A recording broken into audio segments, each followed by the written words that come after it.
राधे राधे दोस्तों, स्वागत है आपका देवलोक कहानी में।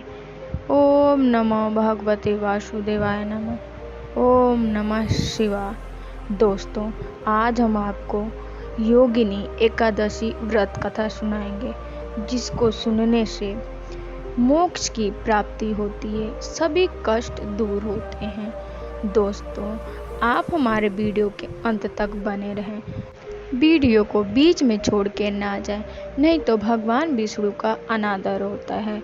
दोस्तों, अगर आप हमारे चैनल में नए हैं तो चैनल को सब्सक्राइब करके बेल आइकन बटन को दबा दीजिए, वीडियो को लाइक करें, कमेंट में ओम नमो भगवते वासुदेवाय नमः अवश्य लिखें। धर्मराज युधिष्ठिर कहने लगे कि भगवान, मैंने ज्येष्ठ शुक्ल एकादशी के व्रत का महात्म्य सुना है। अब कृपया आषाढ़ कृष्ण एकादशी की कथा सुनाइए। इसका नाम क्या है, यह भी बताइए। श्री कृष्ण कहने लगे कि हे राजन, आषाढ़ कृष्ण एकादशी का नाम योगिनी है। इसके व्रत से समस्त पाप नष्ट हो जाते हैं। यह इस लोक में भोग और परलोक में मृत्यु देने वाली है। यह तीनों लोक में प्रसिद्ध है। मैं तुमसे पुराणों में वर्णन की गई कथा कहता हूँ, ध्यान पूर्वक सुनो। स्वर्गधाम की अलकापुरी नामक नगरी में कुबेर नाम का एक राजा रहता था। वह शिव भक्त था और प्रतिदिन शिव की पूजा करता था। हेम नाम का एक माली पूजन के लिए उसके यहाँ फूल लाया करता था। हेम की विशालाक्षी नाम की सुंदर स्त्री थी। एक दिन वह मानसरोवर से पुष्प तो ले आया, लेकिन कामाश्रित होने के कारण यह अपनी स्त्री से हास्य विनोद तथा रमण करने लगा। इधर राजा उसकी दोपहर तक राह देखता रहा। अंत में राजा कुबेर ने सेवकों को आज्ञा दी कि तुम लोग जाकर माली के न आने का कारण पता करो, क्योंकि वो अभी तक पुष्प लेकर नहीं आया। सेवकों ने कहा कि महाराज, वह पापी अति कामी है, अपनी स्त्री के साथ हास्य विनोद और रमन कर रहा होगा। यह सुनकर कुबेर ने क्रोधित होकर उसे बुलवाया। हेम माली राजा के भय से कांपता हुआ उपस्थित हुआ। राजा कुबेर ने क्रोध में आकर कहा, हे पापी, नीच कामी, तूने मेरे परम पूजनीय ईश्वरों के ईश्वर श्री शिव जी महाराज का अनादर किया है।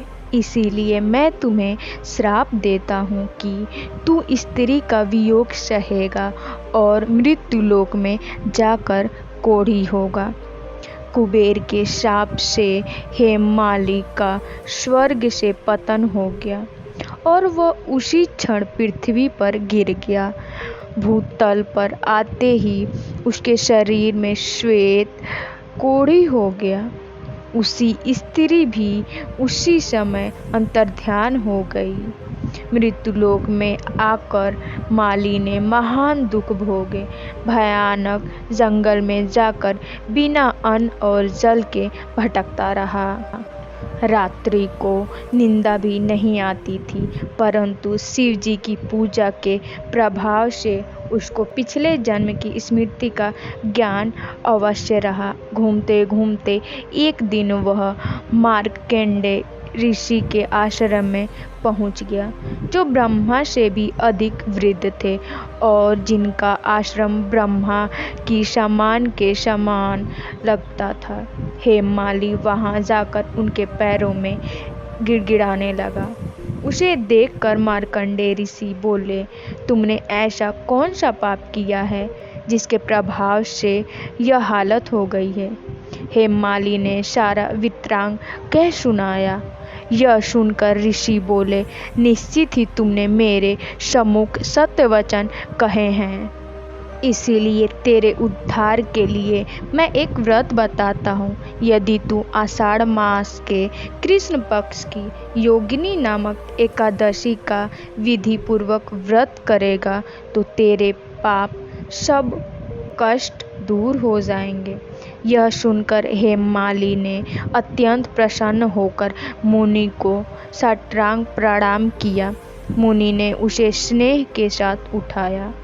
हेममाली ने मुनि के कथा अनुसार विधि पूर्वक योगिनी एकादशी का व्रत किया।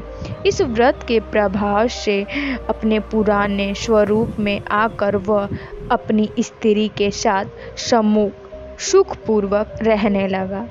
भगवान कृष्ण ने कहा, हे राजन, यह योगिनी एकादशी का व्रत 88,000 ब्राह्मणों को भोजन कराने के बराबर फल देता है। इसके व्रत से समस्त पाप दूर हो जाते हैं और अंत में स्वर्ग की प्राप्ति होती है।